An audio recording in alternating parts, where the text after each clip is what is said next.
This week at John's, fresh split chicken breasts, $1.59 a pound. Chicken wing portions, $3.99 a pound. Whole chicken wings, $3.69 a pound. And fresh chicken thighs, bone-in, $1.29 a pound. This week at John's, boneless chuck roast, $4.99 a pound. Boneless sirloin tip roast, $4.99 a pound. T-bone steak, $7.99 a pound. New York strip steak, $7.99 a pound. And their pork specials this week, the other white meat, you've got sliced pork chops, $1.59 a pound. Bone-in country-style ribs, $1.79 a pound. Whole boneless pork loin, $1.69 a pound. Pork riblets, $1.99 a pound. Carolina Pride cocktail smokies in the 14-ounce pack, you got 2 for $5. Oscar Mayer hot dogs, the 1-pound packs, 2 for $4. Oscar Mayer bologna in the 1-pound pack, 2 for $4. And Aberdeen bacon, a 12-ounce pack, 2 for $6. This week at John's, Pepsi products, the 12-pack in the 12-ounce cans are 2 for $11. The Maxwell House coffee blends in the bag are $3.89. Food Club Deluxe shells and cheddar are 4 for $5. Milo brand refrigerated tea in the gallon jugs, 2 for $6. Dutch Farms block cheese in the 8-ounce bar, 2 for $4. In the fresh produce section, John's is having a special on russet potatoes, an 8-pound bag for $3.29. Fresh ripe strawberries in the 1-pound tub, $3.39. Fresh navel oranges in the 4-pound bag, $4.59. Baking size sweet potatoes, a 3-pound bag for $2.49. And Bessie Sumatra oranges, a 3-pound bag, $4.99. Come out to John's and enjoy this week's specials, running from January the 19th to January the 25th.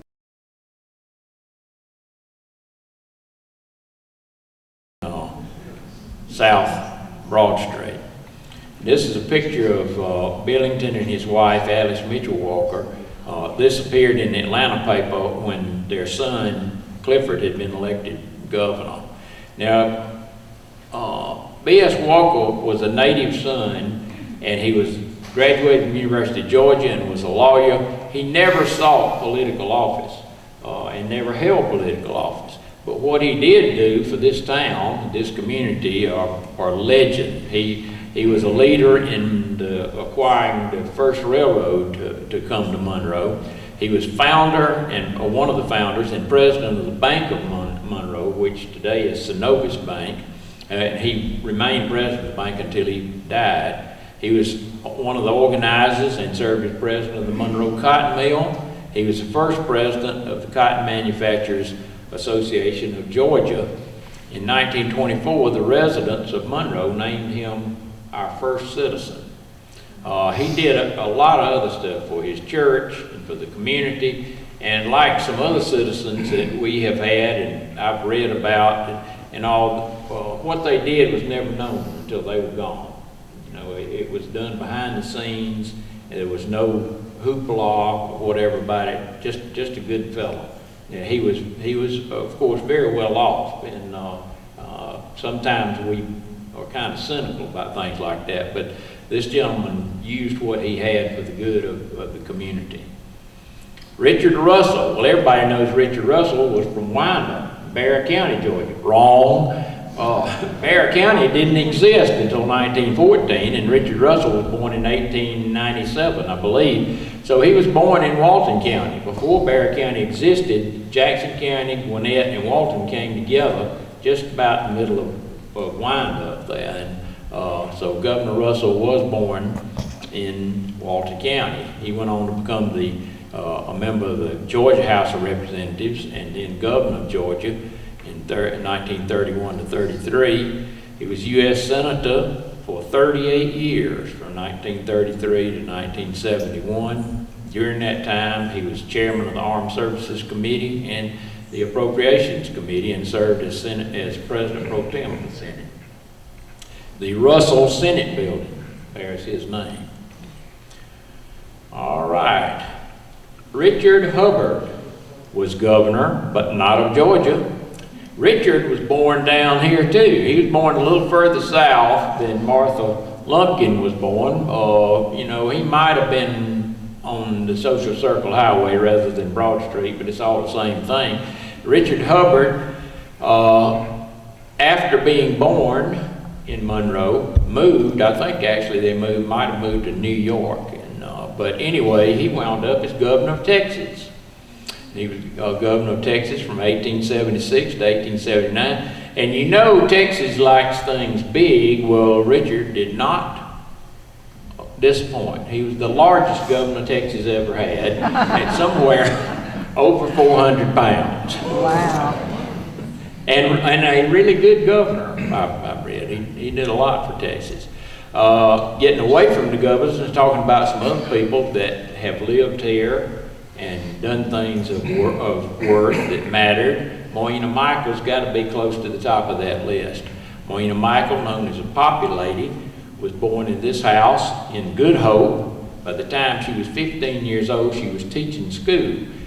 When the Monroe school system was founded, which was in 1906, we actually have the minutes of the meeting the first day the school board existed. They had the election that day and decided to support a school system, and so Monroe school system existed in 1906, and it was not that first meeting, but shortly thereafter, one or two meetings after that Moyna Michael and 2 or 3 of her sisters were hired as teachers for the Monroe school system. She taught at Monroe High School. She established the Poppy Drive, where you would, selling is the wrong word, but she gave out silk poppies, and today they're plastic, I think, and in return people would make donations to that drive, and to date that drive has raised over $2 billion for veterans benefits.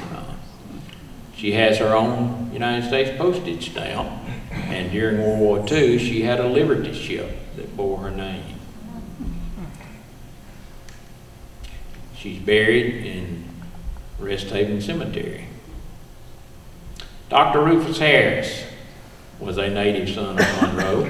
He graduated from Mercer University and became the dean of Tulane's School of Law. And following that, he became president of Tulane University. And then, in his memoirs say, he retired to become president of his alma mater, Mercer. And he is only one of 3 Mercer presidents that have called Monroe home. Pinckney Daniel Pollock actually came to Monroe to die. He was not from here, but he was married to Eva Selman, who was the daughter of George Selman. George Selman owned the big white house on the hill on McDaniel Street. He had gotten that from Waters Briscoe, and actually George's wife was Waters' daughter. And then Eva Selman married Pinckney Daniel Pollock while he was president of Mercer. He became very ill, had to resign, and they came back and lived at the house on McDaniel Street, and that's where he passed away. Also, Gustavus Alonzo Nunley was a Baptist preacher and an educator. He was a preacher of the First Baptist Church here, I think, for 12 years, and preached at other Baptist churches in Walton and surrounding counties. He was also, I can't remember exactly, but he served as maybe superintendent of schools for Walton County. Don't quote me on that, but I think that's right. And went on to become president of Mercer University. Eleanor Ison Franklin, both of her parents were educators. You might have seen there's a street in North Monroe called Rose Ison. That's her mother. Rose was her mother. But she was valedictorian of her class at Carver High School in 1944 at the age of 14. She went on to Spelman College and graduated magna cum laude, and then went on to be the head of Howard University School of Medicine. She was the first female medical school president in the United States. Judge Thomas Giles is, I won't say responsible, but very close to being responsible for building our historic courthouse. He was the county ordinary. He accumulated the funds. He organized the building committee and led in the meetings that they had leading up to the building and dedication of the historic courthouse. In addition to that, he gave land and money to start the A&M school at Walker Park. If you're not familiar with that, it's another story. It's a fascinating story. The school up there was a big part of this community, and it opened, I think, about 1906. He gave 100 acres of land and $5,000. That was a lot of money in 1906, and a lot of land too.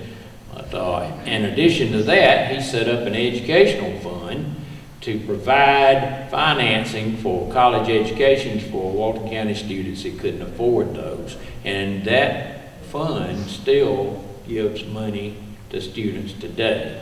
It has changed names. I think it's part of the Walker Fund now, but still providing money to kids who need it to go to college. So let's talk a little more about our historic courthouse. We mentioned the fact that Bruce and Morgan designed the courthouse, and it had a dome when it was built. And there's another courthouse that's it's twin, and that courthouse is located in Monroe, North Carolina. It's still used as their courthouse. It still has its dome, and additions have been made on the sides, but we've never seen the dome on our courthouse. That is until last week, when Larry Witcher called me up. And I was working desperately to try to finish this program, and Larry said, "Are you busy?" And I said, "Well, yes." And he said, "Well, I got something I'd like to show you when you got time. Don't worry about it. It's just a picture of the courthouse." And I said, "Has it got the dome on it?" And he said, "Yes." I said, "I'll be there in a minute." And so what Larry, and this thing, he had this for 15 years, but he couldn't find it. So what it is a postcard. And it's not a photograph, but it's an artist rendering of the Walton County Courthouse. And this postcard was postmarked in October of 1883. That's 8 months after the courthouse was completed. And the dome is right there, complete with clock. And the postcard is addressed to Governor McDaniel in Atlanta. Just a little closer look. And this is the oldest photograph we have of the courthouse, and that was made sometime between 1906 and 1910. This fire hydrant right here tells us it's after 1906, and the fact that the other clock hadn't been put in it yet tells us it's before 1910. When the clock was put in, B.S. Walker had it put in. Another thing that most people don't know. But we're glad to have this. Sure are. It was exciting to me. I know most people don't get as excited about stuff like that as I do. All right, we're going to talk about a few more people of note in Monroe. We're going to start with Peanut Man. We've had 3 Peanut men in Monroe.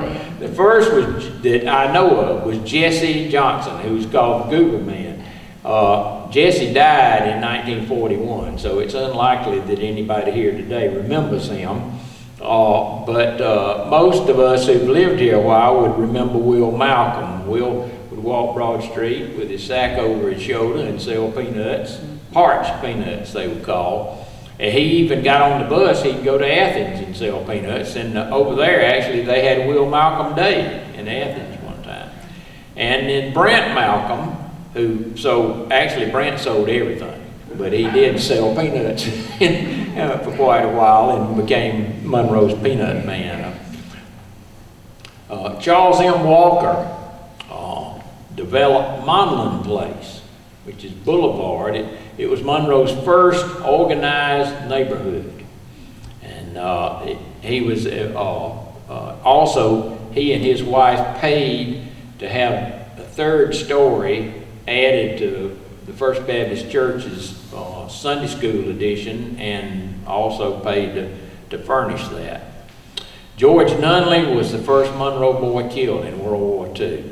And George had volunteered for the Rangers, and he was wounded in Italy and recovered from that wound. He got, of course, the Purple Heart, and he also received the Silver Star for that. He rejoined his unit shortly after the landing at Anzio, and in an effort to overrun or take over a Nazi stronghold, he and his whole company, except for 6 men, were killed. Robert Lee Bob Nowell Jr. was an extraordinary golfer, played golf with Bobby Jones and others, but he also was kind of like B.S. Walker. He did a lot for the community behind the scenes, and especially for young people in the community. In 1956 or 7, when they were remodeling the old armory to be a rec center, the students of Monroe High School decided to name it now a recreation center in his honor. Michael Etchison was the first Monroe policeman killed in the line of duty. George Selman, who we mentioned briefly a while ago, was a driving force behind Monroe's development, especially business development. He was one of the founders of our first corporation, the Monroe Guiana Company, which went on to be the Monroe Oil and Fertilizer Company. And Joseph Felker, this gentleman right here, was a lawyer and a judge. He gave the land for the first Monroe High School on Church Street, where Pilot Park is today. And let's see, this little girl right here is Allie Felker, who married J Hearn Jr, and after his death, she actually ran Nunley Lumber Company on Church Street. Some of you probably remember her. Very gracious lady. Eulalia Gober Nunley was married to W.H. Nunley. She was born in Jefferson, Georgia, and she was very well educated and refined, and she married this gentleman. This is their 50th wedding anniversary, W.H. Nunley, and moved to Good Hope and lived on the farm. She never lived on the farm in life, didn't know anything about farming. But she survived. She managed the household of the farm, and actually wrote articles for the Atlanta Constitution about farm life and about Reconstruction in Georgia after the war. And she's really the first person that I've heard called a historian for Monroe and Walton County. Very active in a lot of the women's service clubs and all.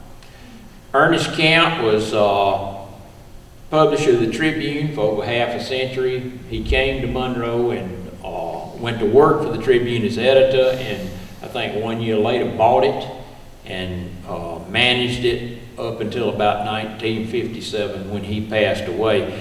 And that's another man that we'll never know what all he did for this community, because the situation he had in life put him in touch with influential people like President Roosevelt, who came to Warm Springs, Georgia on a fairly regular basis and was pretty good friends with Ernest Camp. And you can be in people's ear and get things done that you can't do through formal channels, and I think he did a good bit of that for our community. These two people we wouldn't have any of this stuff I'm telling you right now if it wasn't for these two people. Anita Butt Sams, who wrote our fantastic county history, Wayfarers in Walton. I can sit in front of this computer and click my mouse 3 times and find anything in the world that exists about Monroe. If she wanted to find anything about Monroe, she had to get in the car and drive to Atlanta to the archives, which she did on, I won't say a daily basis, but she spent a lot of time. I sometimes think she probably had a room up there, not sure.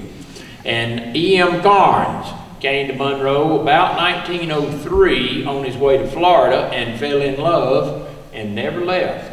He took pictures of Monroe from 1903 up into the 1950s when he retired and started selling snow cones on his front porch to kids like me that were waiting to get in the Troy Theater. But we have hundreds of his photographs, and thanks to Larry Witcher, who was in the right place at the right time, and Larry has all of Mr. Carnes' photographic equipment. We have a good bit of it on display at the museum, and he has the rest, and he's been very generous in letting us access that.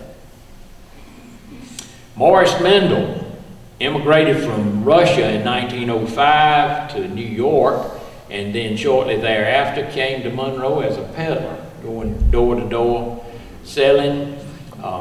He and his wife had 10 children, and they organized or amassed or whatever, kind of a business empire here. We had Mendel's Grocery, Mendel's Hardware, Mendel's Dry Good, Mendel's Service Station, and his 10 children carried on after him. And they were one of, when he came to town in it'd be about 1910 probably, I think there was one other Jewish family in town, and those were the only two.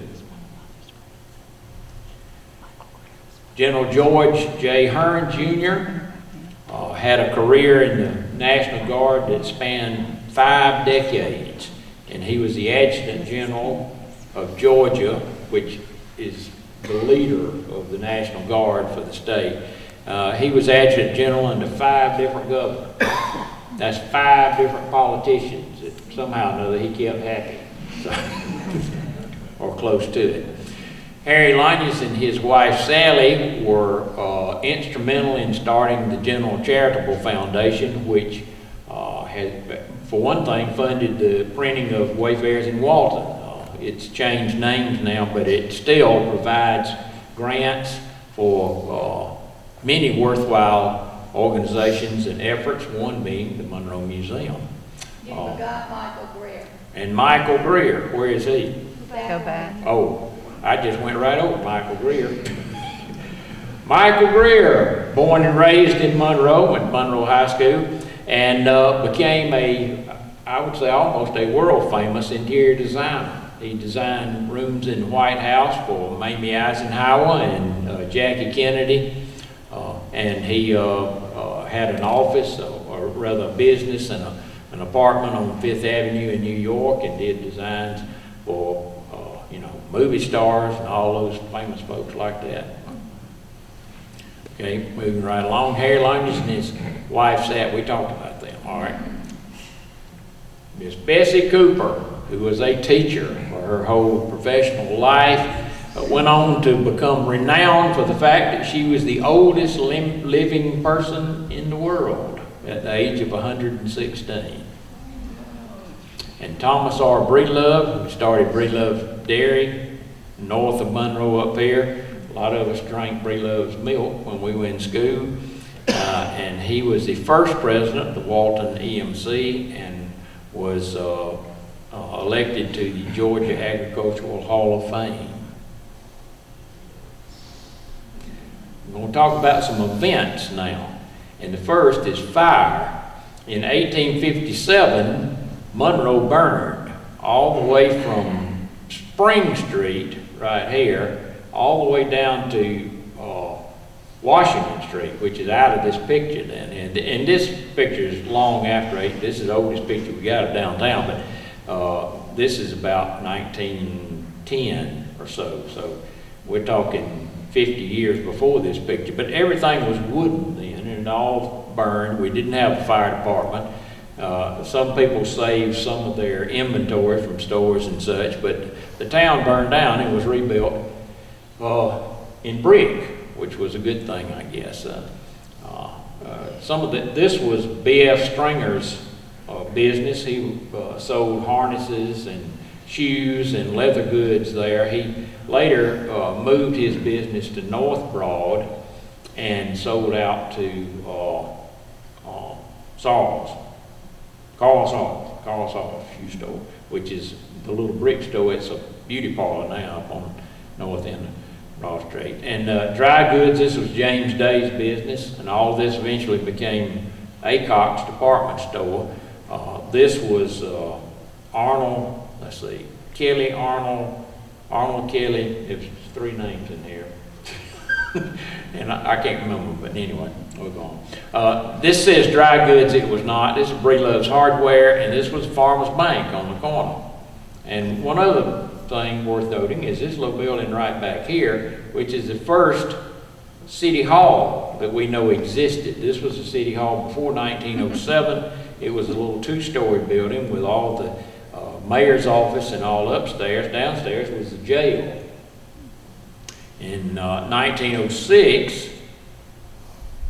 this building over here at the corner of Spring Street and Wayne Street was built, and it was the city hall. It's still there.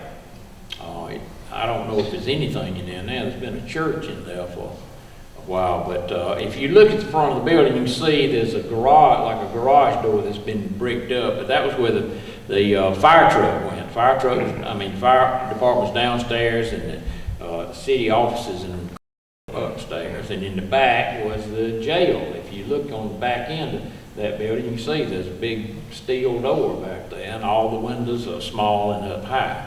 That part was the calaboose or jail. All right, in 1960, Acock's department store burned. That was a very spectacular fire. And the Acock's brothers sold that business after that to the Milner brothers in Gainesville, and it became Milner Acock's, and was in business for probably a couple of decades after that. Today, it's the city court and the police department, but I think they're in the process of moving. Monroe High School. This school right here, built in 1928, and let me get my bearings. It's that right here, right up the hill, and faced Bow Springs Avenue. It burned in 1936. It was replaced in 1938 by this building, which then burned in 1976. By the time it burned, it was a junior high school and an elementary school behind it. This part that you can still see up here didn't burn in that fire. It's still there, but this part did in 76.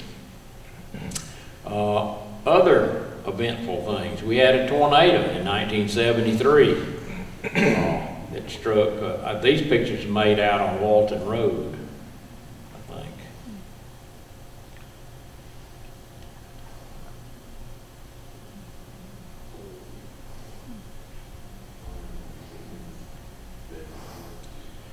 And in 1993, we found out what a downburst was. And they tell me a downburst is like a tornado, but it rolls this way instead of vertically.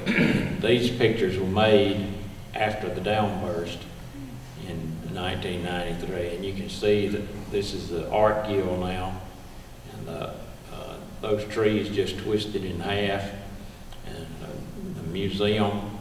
This is the Walton Hotel. This whole side of the building fell on top of the jewelry store here, and that's why we have the Pocket Park now. You can see actually better in this picture. This is jewelry store and the hotel. This is going down South Broad toward Washington Street, Mr. Corn's house here. Milner Acock's, Pinnacle Bank, and the courthouse. This is the other side of Walton Hotel. I think Monroe Drug was probably still in there then. And down on Spring Street, devastating. Fire department, the whole roof was blown off of that. Cemetery. This was a wholesale company. And there was a gas station here. That's where the ice machine, big ice machine is now. But all of this is gone. Peters and Foster's, and Matthew Talbot Nunley's statue was knocked off a pedestal. And we lost the Monroe sign on top of the water tank. This is right above the library and going down Spring Street.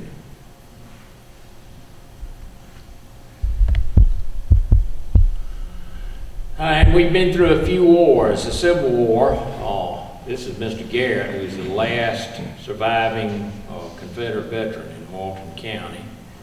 And some pictures of other Confederate veterans. World War I. These were veterans of World War I. This picture was made in 1961 at the Veterans Memorial in Rest Haven Cemetery. Going back to the Civil War for a moment, we didn't really have fighting that took place in Monroe. There was a cavalry raid. There was some Yankee cavalry came into town, and they ransacked Calvin Niles' general store, which was about the only business that was in town by that time and during that period of time. But really not any fighting per se. The devastation to Monroe was in the loss of life and injuries and the devastation to the economy. World War II, these are the men. I think these are actually Walton County, not just Monroe, but this is the VFW Memorial. And then Vietnam. And then something a little better, we take a look at Monroe's first gymnasium, which we happen to be sitting in right now. This gentleman, John Denton, came to Monroe in 1925 at the age of 19. And he was hired to teach math and science. He was also the band director, at least the girls' basketball coach for Monroe High School. I'm not sure whether he coached the boys or not. I don't know that. But John, I guess, was tired of playing basketball outside. So he, a little later than this, he was named principal and superintendent of schools. I think he was at the ripe old age of 29 by then. And he organized an effort to build Monroe's first gymnasium. Gratis at a gym. We didn't. So kind of embarrassing, I guess, But anyway, this was a groundswell volunteer effort. Almost all the labor was volunteer. The materials were given. The final cost of the whole gymnasium was, I think, $2,500.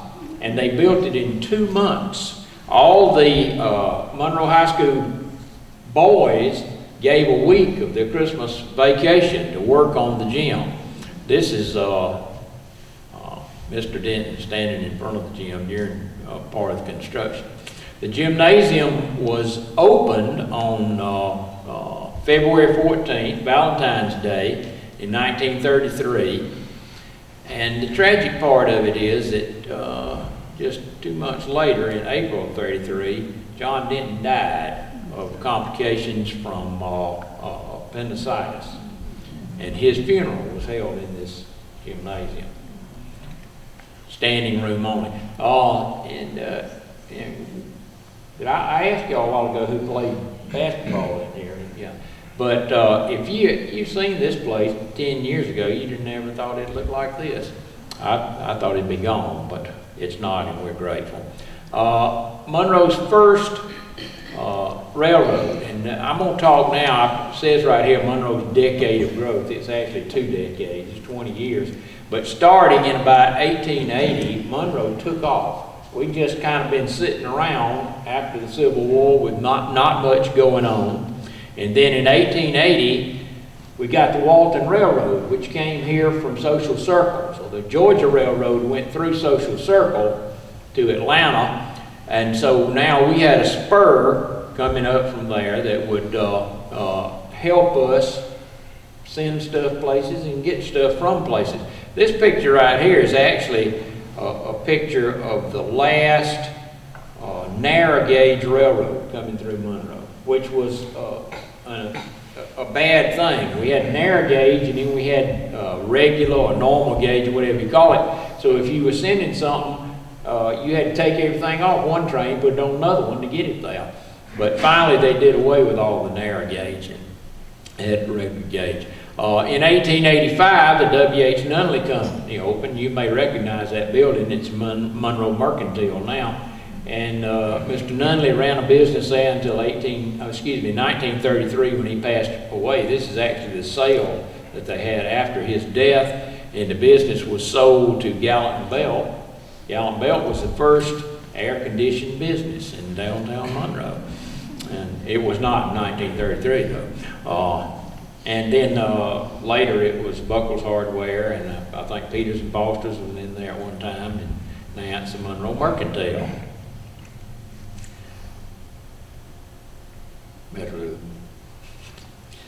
The Walton Hotel was built in 1886. It was the largest and best hotel between Augusta and Atlanta. So a lot of people stayed there. A lot of salesmen would come. They had a room downstairs where the salesmen could show their goods and people could come in and buy them and all. It ceased to be a hotel in about 1920. The bottom floor had always been businesses. They had a dining room in the back and a kitchen, but there'd pretty much always been a barber shop on the end down here and other businesses, furniture. You see that says furniture store right there. But in 1920, they stopped renting rooms out, and these rooms upstairs were taken over as offices and things like that.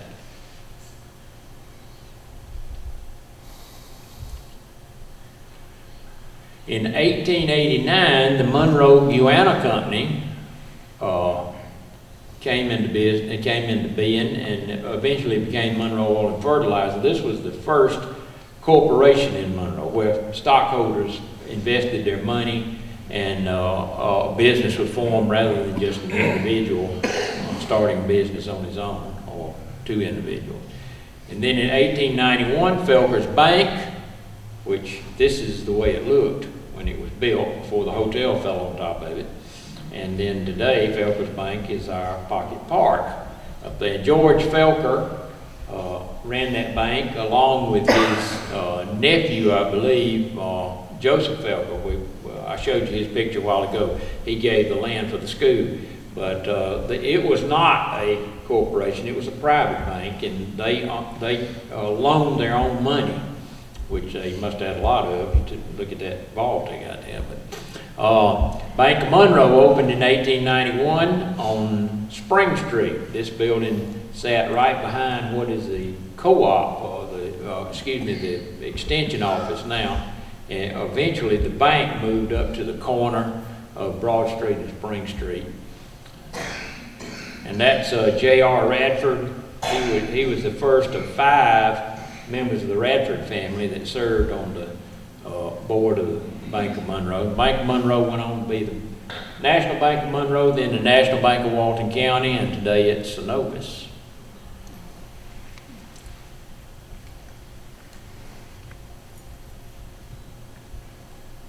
This is George Selman. I'm trying to read my notes and do this same time.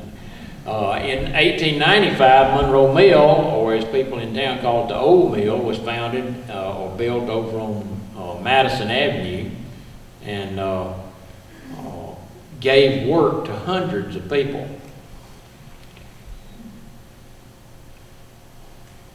This picture was made in the 1930s.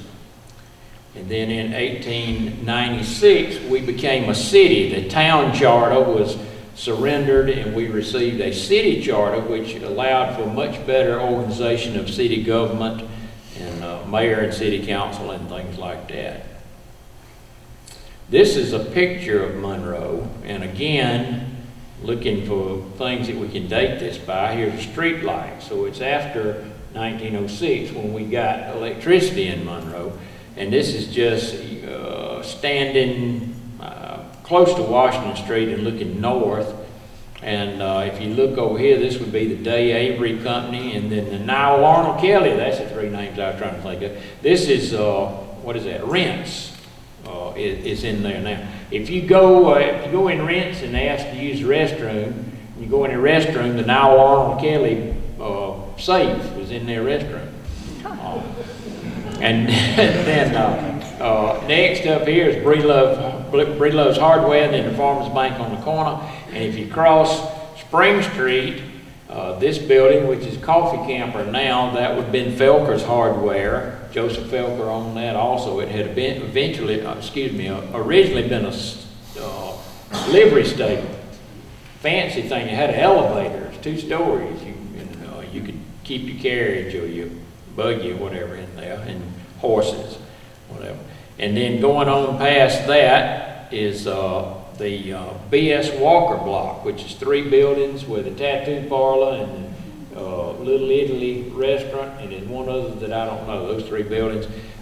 B.S. Walker, the man we mentioned a while ago, had originally owned Opera House there. It was a 2-story wooden building, and nobody ever sang opera in there, but they had acts that would come to town, vaudeville, and even after, well, I won't say that now, but anyway, it was just entertainment upstairs. Downstairs, they had businesses in the downstairs. But in 1900, he sold that building to Coleman Mobley, and Coleman Mobley picked it up and moved it to Court Street. We moved a lot of buildings in Monroe. They wound up in different places from where they started, but when it got to Court Street, they actually showed motion pictures in there. It was one of the first places that motion pictures were shown in Monroe. And then the W.H. Nunley Company, Monroe Mercantile, we mentioned a while ago. And then we'll go down the other side, Courthouse, of course, right here. This was the Bank of Monroe on the corner, and next to that was a Walton Trading Company, which sold buggies, wagons, and organs. If you bought an organ, you had to have a wagon to get it home. And people give us a lot of stuff, and we have close to 200 records from the Walton Trading Company, and it's fascinating to read these promissory notes where people come in, they pay $75 for an organ, but they didn't have the $75, and so they would promise that they'd give you the money from an acre of cotton that they were raising on land that they were renting from somebody in Jones County. And then you'd see this attachment where they didn't make the payment and they had to get a lawyer and, foreclose on them or whatever. But it's fascinating to read some of those promissory notes. People just really wanted organs. All right, well, then in 1900, the Walton Mill, or as we know it, the new mill opened on Broad Street. And that's still there. And I want to share something with you now.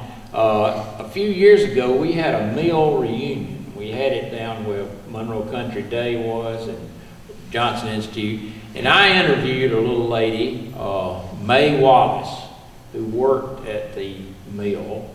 And she told me about working at the mill and what it meant to her. And hopefully the sound will work and she can tell you the same thing. We'll see.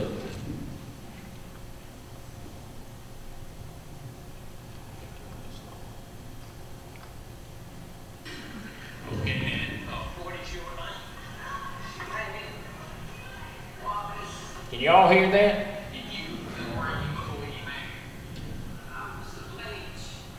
Is that any better? Okay. Can somebody tell me where the speaker is on this thing? Oh, maybe this.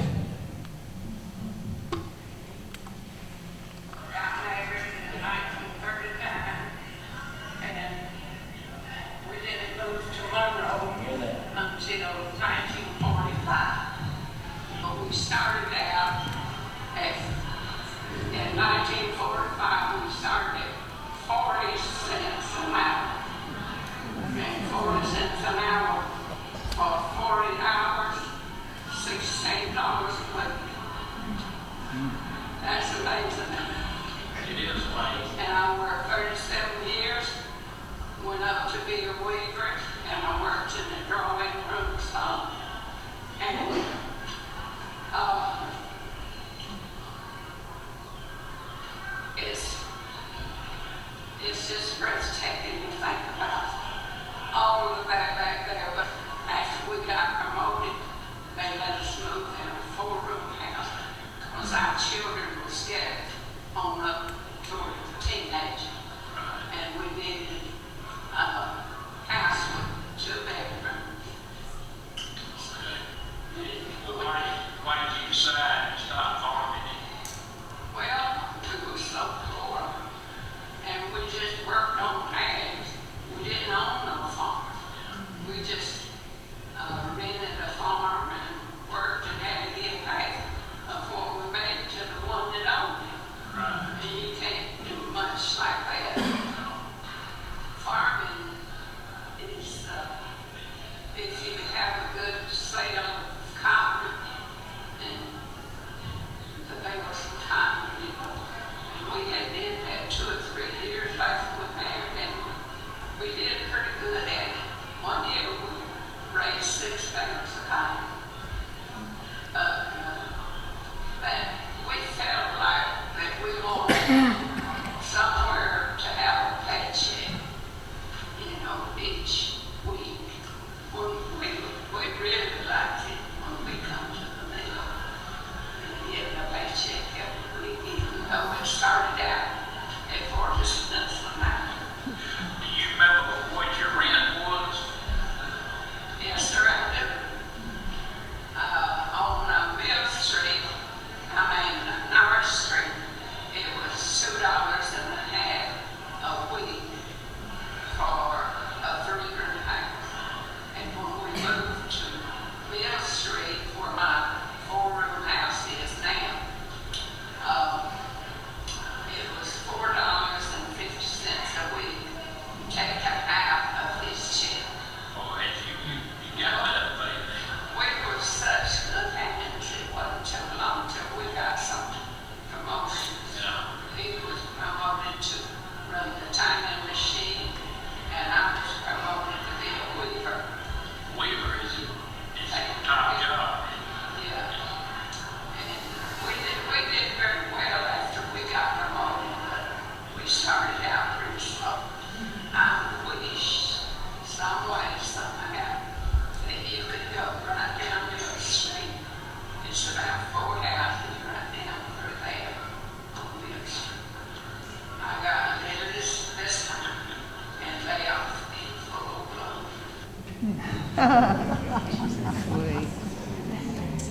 blow. Ms. Wallace has passed on now. When I interviewed her, I think she was about 90 years old at that time. And I asked her if I could visit with her and talk some more. And she was living with her daughter. By then she'd had to move out of her house. But she said, yeah, you can come, just don't come on Tuesday, because Tuesdays I go and play the piano at the old folks' home.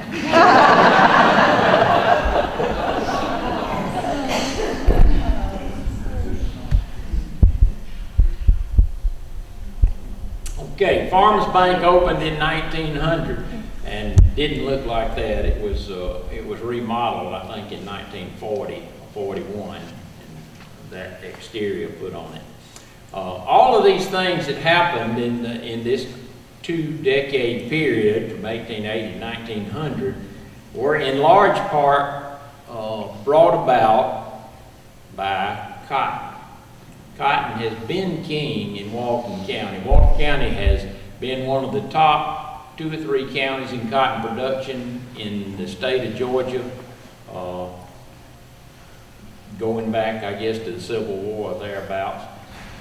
And in addition to that, and when Anita Sams counted in 1960, there were 14 cotton gins in Walton County, one on just about every little community or crossroads in the county.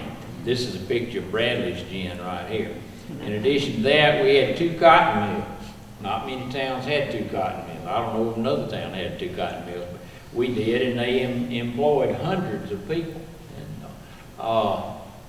Walton County at one time had 5 cotton mills. The oldest being the one at High Shoals, and then of course the 2 in Monroe. There was a cotton mill in Social Circle, and the cotton mill in Wyandotte actually was in Walton County when it was built, because as I mentioned, Bear County didn't exist then. And there were 4 or 5 what we call sewing plants, where ladies sat at sewing machines and made blue jeans and other garments, and those employed hundreds of people. This is a picture inside the Southeastern Manufacturing Company, which was on Lumpkin Street, where there's a city parking lot there now where that was. You may know some of those ladies. My mother worked at Carwood, which was on Midland Avenue. Okay, we're going to talk about the Monroe Girls Corps to finish up here. And the Monroe Girls Corps started out in 1949. The VFW hired Wayne Shields to be the director. He was the only director they ever had. And they existed into the 1980s. How many people in here were members of the Girls Corps? Like Carol was a charter member.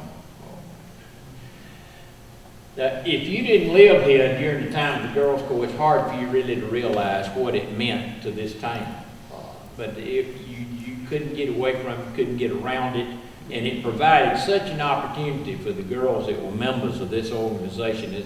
They traveled all over the eastern United States, and some of those girls probably never would have left this town until they were much older, had it not been for that organization. They played in every town in the state of Georgia. That might be an exaggeration, but if it is, it's a very small exaggeration. This picture here, this is in Social Circle. And they played in many of the towns in the southeast. This picture, they're in Mississippi at a dairy festival. They played in all the major cities in the east. This is the Lions Club parade in Chicago in 1953. They finished second. Now, in 1953, they'd only been in business 3 years, and the only reason they finished second was the judges didn't like their uniforms, which they changed the next year, and then finished first. They were in 6 Macy's parades. First in 1959, the last in 1971. This picture is 1965. I could have chosen any of them, but this is my wife. And they did a concert at Carnegie Hall. Not something a lot of people can say. They were Lions Club International Champions in 1959. And we're going to, again, try to hear and watch a little video of some of their performances at in the Macy's Parade.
I figured out a long time ago that I could get a round of applause if I played the girls' school. All right, folks, that's it. And we'll be back in 2121. I'd like to see all y'all here for that tricentennial. I appreciate you being here today.